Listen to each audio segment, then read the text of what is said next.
Hi hello அனைவருக்கும் வணக்கம். மண் வாசனை பானு. எல்லாரும் எப்படி இருக்கீங்க? நல்லா இருக்கீங்கன்னு நம்புகிறேன். பருத்தி மூட்டை குடோன்லேயே இருந்திருக்கலான்னு ஒரு ஜோக்கு கேட்டிருப்பீங்க.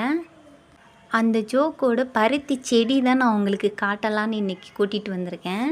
இது எங்கள் பண்ணைக்கு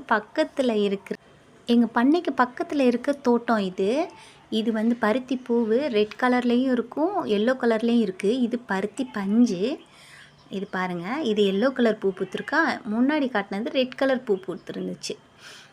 இது பருத்தி பஞ்சு, நல்லா சாஃப்டாக அழகாக இருக்குது. இது பாருங்கள், காய் ஃபஸ்ட்டு காயாயிட்டு அதுக்கப்புறம் வெடித்ததுக்கப்புறம் பஞ்சாக மாறிடுது. உள்ளே வந்து கொட்டையெல்லாம் இருக்குது. இது பாருங்கள் பருத்தி காய். ஃபஸ்ட்டு பார்க்கும்போது இதை பருத்தி காயின்னு தான் சொல்கிறாங்க. பருத்தி காய் அதுக்கப்புறம் வெடித்த உடனே பஞ்சாக மாறிடுது. அதுக்குள்ளே குட்டி குட்டி பருத்தி கொட்டை, அதான் பருத்தி கொட்டை, பருத்தி புண்ணாக்கு, பருத்தி பால்லாம் செய்கிறோம்ல அது.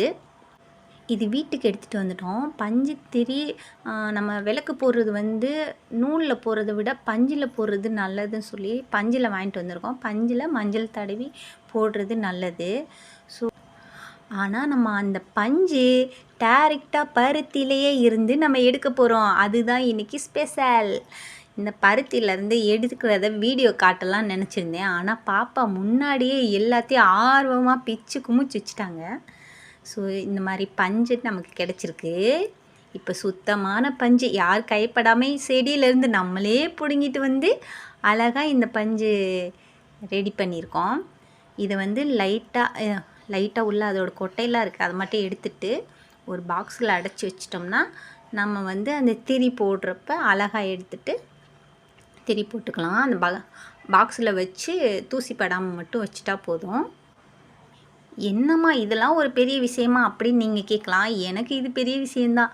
ஏன்னா நான் இது மாதிரி ஃப்ரெஷ்ஷான பஞ்சை எடுத்துகிட்டு வந்து சாமிக்கு விளக்கு போட்டதே இல்லை. இப்போ நம்ம அதிலே போடுறது எனக்கு ரொம்ப சந்தோஷமாக இருக்குது. எங்கள் யாழ் பாப்பாவுக்கு கந்த சஷ்டி கவசம் பாடுவாங்க. விளக்கு போடும்போது அவங்க வாய்ஸ் ஓவர் கொடுக்கலான்னு இருக்கிறேன். சஷ்டியை நோக்க சரவண பவன் சிஸ்டருக்கு உதவும் செங்கரிலேல் பாதமிரண்டு பன்மணி சதங்க கீதம் பாடு கிண்கிணியாடு மெல்ல நடனம் செய்யும் மயில்வாக கையில் விழா என்னை காக்க வென்று வந்து வர வர வேலாயுதனால் வருக வருக வருக வயலோர் வருக இந்திர முதலாய் எண்ணிசை போற்ற மந்திர வடிவேல் வருக வருக.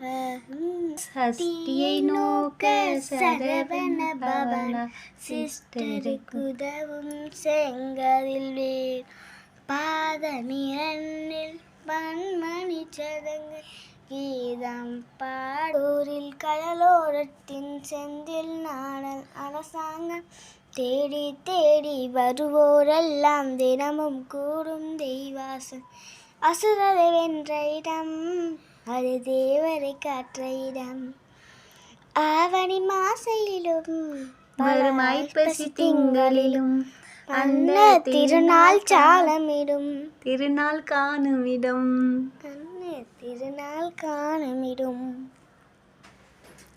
வீடியோ பிடிச்சிருந்தா லைக் பண்ணுங்கள். நன்றி, வணக்கம்.